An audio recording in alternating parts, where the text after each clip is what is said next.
Hey guys, Ghost here, and welcome back to Ghost Plays Bug Fables. You might notice I sound rather done with the world at the moment. There's a good reason for that. You see, I'm re-recording this particular episode. You might be wondering to yourself, why are you re-recording this? Well, I recorded the last two episodes, this one and the one you're gonna see next week, all in one go. For some baffling frickin' reason, our recording software, OBS, decided to glitch and delete the entire thing. But only that one, you see. The other one is fine. For some reason, that one survived, but this one didn't. So, what did I do?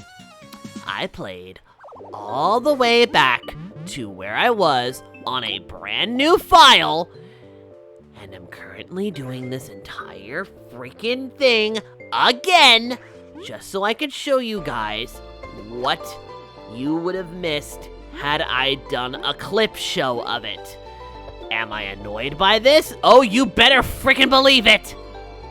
I am very much annoyed at the fact I have to do this entire dungeon all over again. But I am thankful, at least, that this issue happened only in the first dungeon and not halfway into the game. So, I am willing to at least take that with a grain of salt. Am I annoyed? Oh, you better freaking believe it. Imagine, if you will, doing a lot of hard work, and then all of a sudden, it disappears. Out of the void, into the ether, never to be seen again. No chance of recovery, no chance to get it back, it's just gone. That would piss off anyone, and any artists out there who have had a program crash knows this pain. It's horrible. But still, again, I am counting my blessings that it was at least in the first dungeon of the game. So, I am not too bothered by the turn of events that have transpired. Could it have been better? Oh, heck yes! It could have not happened at all, but it did. So, what are we going to do about this situation? We are going to endure, and we are going to get past this. So, what did we miss? Well, essentially, you have to open the two switches that will get you across the way, because the door in the center will not open unless you hit said switches. It's the only way you're going to be able to properly move forward. So, what you have to do is hit the two switches and then get through the door to fight the spider boss. Yes, you have to fight that boss, only now, because of Leaf, our magic user, you're able to properly fight it. So, that's essentially what you have to do.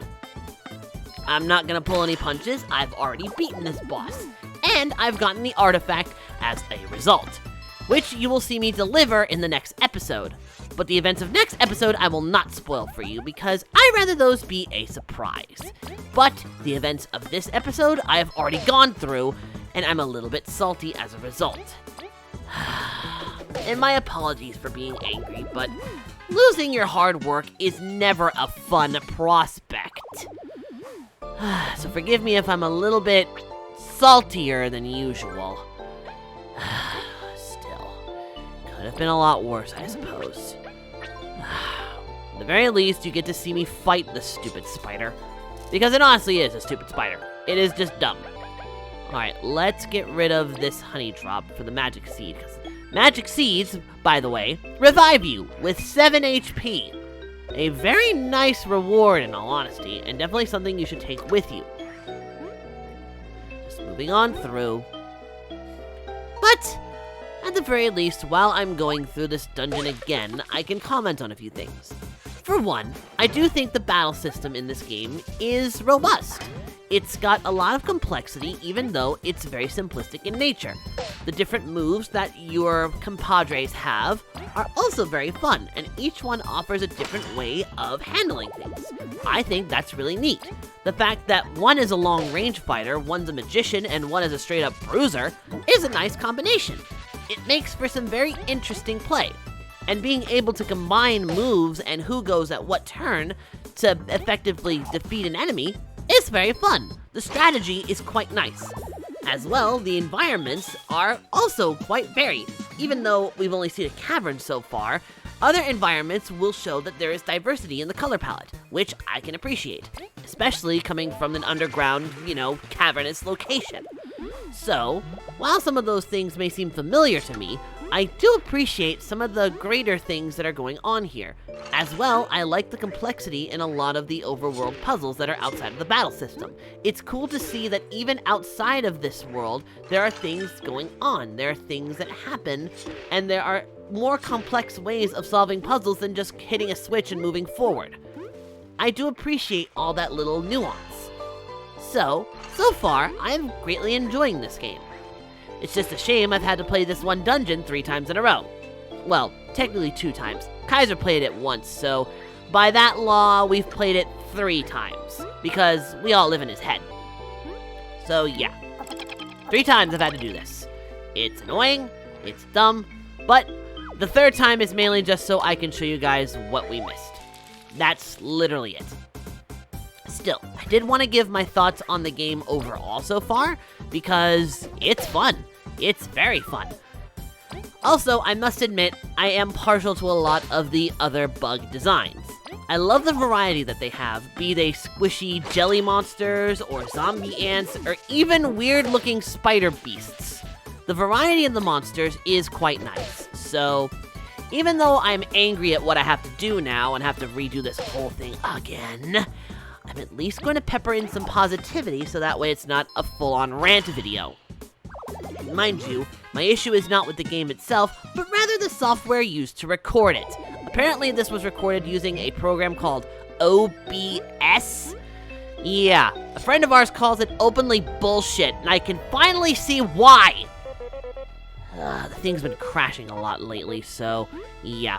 Oh yeah, by the way, whenever you hit one of those big switches, it causes a tremor. Essentially, one of the locks on this big door is opening, meaning we've got it down. So, once you do the other one, that opens, there's a little path there, and then you fight the monster. Sorry to spoil that, but yeah, this bug is angry. Very angry. But I will do the favor of not spoiling any story details that fighting the spider entails, because those I find interesting, and I think those are something you should wait for. So I will not spoil those little deets for you guys. Now then, back to fighting these freaking mushrooms, or jelly shrooms as they're called. Now here's a cool trick, and here's something I'm going to teach you guys. Use Ice Ball to freeze them. Then what you can do is double damage them with the character you're going to use next, in this case, V. Notice how it did more damage instead of the usual attack? When an enemy is frozen, it does more damage, but it unfreezes immediately after. So, use that tip effectively if you're just starting out playing this game. Hey, I learned it. Figured I should pass it on to you guys. Also, there is a crystal berry behind this particular mushroom. Be sure to collect it. Not sure what they do yet. Haven't figured that out. But yeah, also, what you do here is you wait for the platforms to rise and fall until you can effectively jump on them, and then you just make it there. Of course, you could also fall and face the zombie ant beneath, but that's only if you missed your jump or you don't time it effectively. Which I did just now.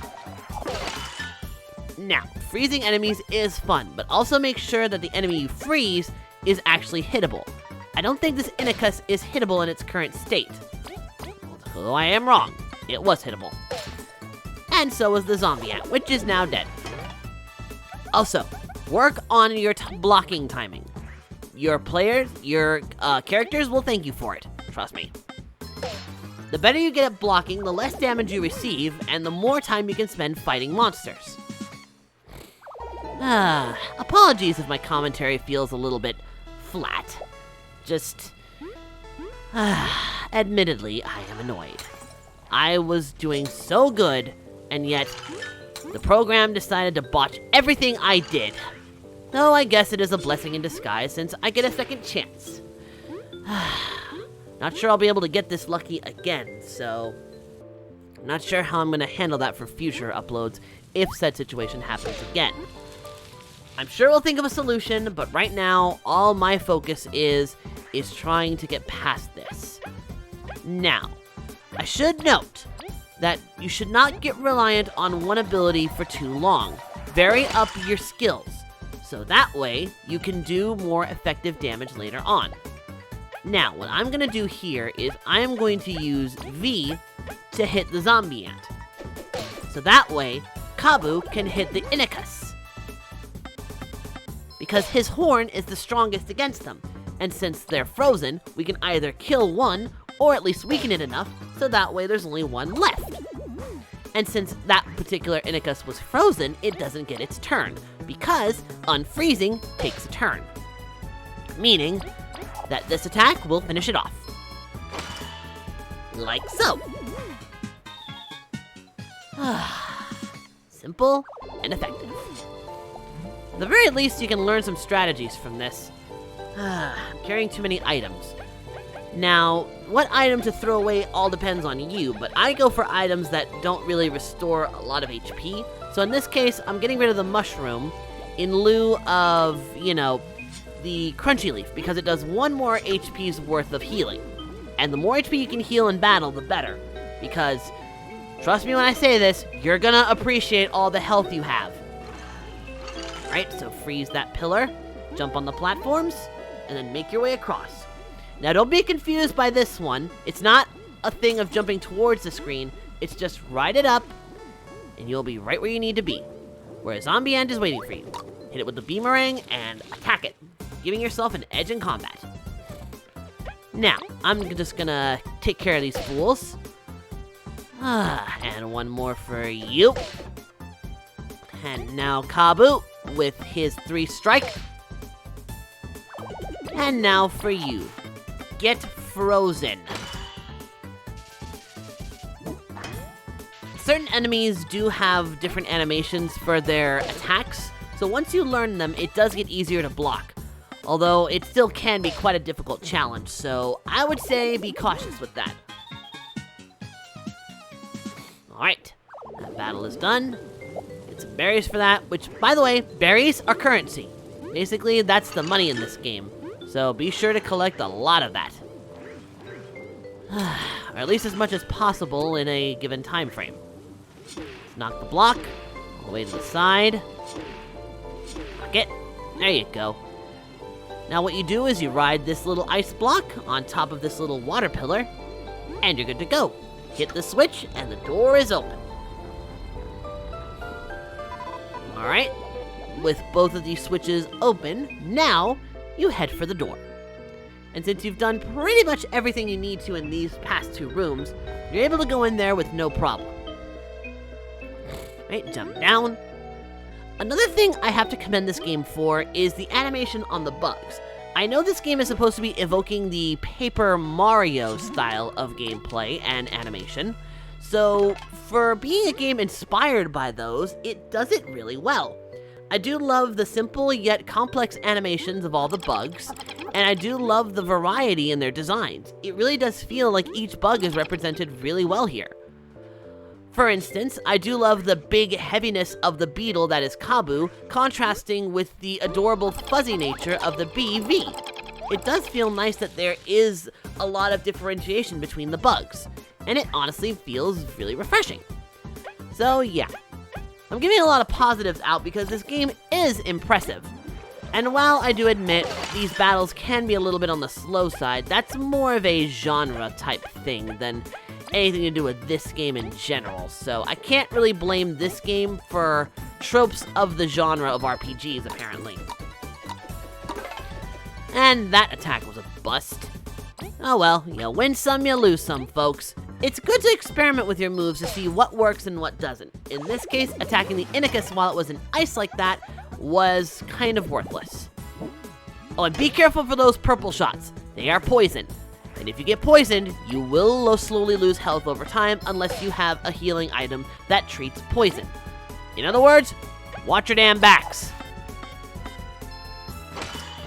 Still, you can see why I do have a fondness for this game, even with the annoyances I've had to deal with over the course of recording for it. It's a fun game for sure, and at the current moment, I am deeply enjoying it. Right, that should take care of the jelly shroom with one final strike. And that's that. Alright, more exploration points, which, that's a very clever way to say XP. It's a very smart, clever way to do it, and I am honestly a fan. Now let's see. There's also a badge over on the right-hand side, which is very easy to collect, but also very easy to miss. Allow me to show you how you get it. Instead of going straight and finding that jelly shroom, take the platform over here, and then just jump onto the mushroom here. This will get you the poison resistance medal, which will decrease your chances of getting poisoned by 50%. Now, you have to make sure you have enough medal points for this, but I think as long as you play your cards right and you place your medals accordingly, you should be able to have a nice balance, especially once you start increasing your points. And yeah, the best way to deal with these jelly shrooms is to hit them with the boomerang before you strike. Now, what I like to do with a group of jelly shrooms like this is ice ball them by hitting the center jelly shroom, which hits all three. Then I boomerang them. Or at least boomerang as many as possible. And then Kabu can finish them off. At least in this turn. I'll still have one more turn to deal with, but as you can see, 2 out of the 3 are already gone. And since that one had to unfreeze, it loses its turn. And from there, it's simple, easy pickings. And that's more exploration points in the sack. Alright, grab the berries from that. And of course there's a mushroom, which we really don't need. And let's go. Save before you enter this room. This is where the boss fight is going to take place, so be ready for it. I know that's not a pun because I'm using V.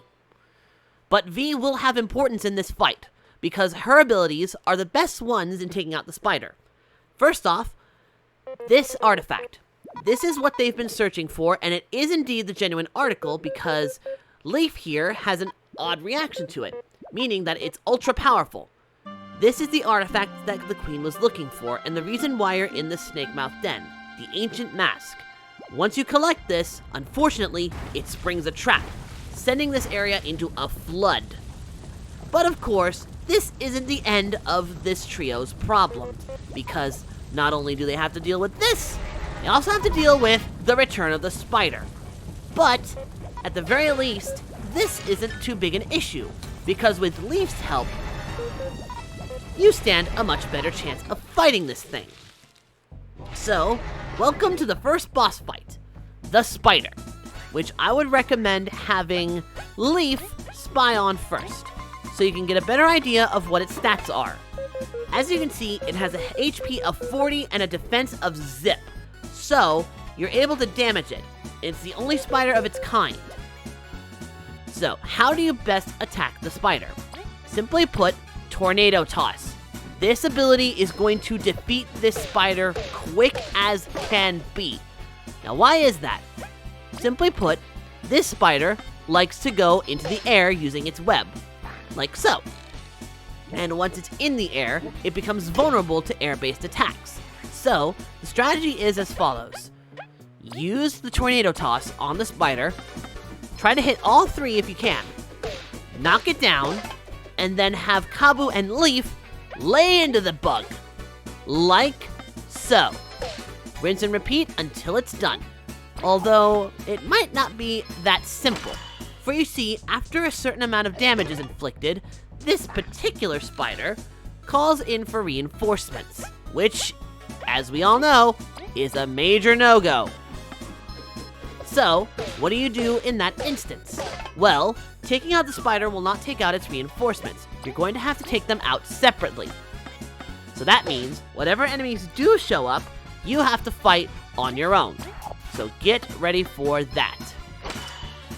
But as you can see, it's pretty much weakened, which is why it's summoning in the Inicus and the Jelly Mushroom as reinforcements. Also, this is when it starts to get rather annoying, because he starts to attack even more. So, what do you do in this instance? Well, the smart thing to do here would be to continue to attack the spider, so that way you can get it out of the way first. And again, I recommend Tornado Toss as much as humanly possible, or as much as buggingly possible, because it does 5 ticks of damage per toss once you hit them all. Now, I'd also recommend using Kabu to get rid of the Inicus as quick as possible, so that way it is no longer an issue. I would also recommend using the Honey Drops to keep the teamwork points as high as can be. As well, keep V alive, because it's thanks to her that you're able to hit the spider as effectively as possible. Also, that spider will try to poison you, so be careful. I say that as V takes a ton of damage. Remember, the Tornado Toss is your friend. Utilize it. I would also recommend that if one of your players is looking weak, have Kabu use a healing item on them, so that way they can stay in the game. So now we do another Honey Drop to get our teamwork points back up. Thankfully, Leaf can take the damage here, but he's going to need a healing item soon too, because his health is getting pretty low. Here comes the Jelly Shroom on V, but luckily, we're able to block it just fine. Now, let's do a nice little Tornado Toss on that spider. Very nice. As you notice, it's down to 1 health, which means 1 final strike and it's good as dead. So here's what we do. Crunchy Leaf for Leaf, quite an ironic statement, I know, and we're gonna have him use Ice Fall on all the enemies, meaning that the spider gets hit and dies in ice. And so does the Jelly Shroom, which is beneficial to us. And since all of them were frozen at the time, that means they're all vulnerable to attack. Which means the best thing you can do, freeze the Inicus to death, and then, with 1 final Tornado Toss, or not, basically just beat down the Jelly Shroom and you're good to go. Now if it lands, Kabu's got the strike, but since it's airborne, I think V will finish it off. And that is the first boss of Bug Fables, defeated with 32 exploration points to give. And now since the spider is gone, our objective is done. And yeah, they still don't realize that they have to deal with the flood, which now they're starting to realize is their folly. But luckily for us, they don't die. They managed to live through this. The adventurous duo, V and Kabu, dove into Snakemouth Den for their team's first exploration mission, a place known for having consumed any previous explorer that dared to enter. Even so, the team stuck together and were surprised with a new friend, Leaf. Together, they found one of the fabled artifacts that the Ant Queen has been looking for. Triggering a trap, they defeated the vile spider before being swept away. What will happen to this trio who met due to chance? Will they stick together in their journey? Little do they know that their adventure is just starting. And that is the end of Chapter 1. And this is where I'm going to end the recording, folks, because after this, all that happens is you go back to town. And that's something I cover in the next episode. I just wanted to quickly go back and show you guys what could have been, essentially. I did this all blind. And unfortunately, losing the recording was, shall we say, a sour spot. So I wanted to quickly run through this again, show you what you need to do, give you some tips, give you my thoughts on how I feel about the game so far, just so you guys understand my position on things. I still greatly like this game, but I definitely feel a bit sour having lost my work on this. But still, I hope this makes up for it, and I hope you guys look forward to the next episode, regardless of the fact. So, until then, thank you all so very much for watching this episode. If you enjoyed it, please leave a like and a comment in the boxes below, letting me know your favorite moments from this sort of recap episode. Also be sure to subscribe, hit the notification bell and make sure all notifications are turned right on, so you know when I am furthering my adventure in this buggy world. Also, be sure to share this video around because your continued viewership and support is greatly appreciated. And of course, a very special thanks to the Tier 2 and Tier 3 Patreon supporters, those being Sebastian Canino, Erin Lena, Darcy Williams, Jesse Barbo 6, Panda 475, Nagi Oki, Mickey War, Mighty Chlorophyte, Jesse Alvarez, Grimmy Leon, Ruby the Wolf, Harley Wolf, and Katie Honey Jade. If you'd like to support the Patreon family as well as get videos 24 hours in advance, check the link in the description below to our Patreon. And with that said, this is Ghost, and I'll see you all next time, I guess. Bye-bye.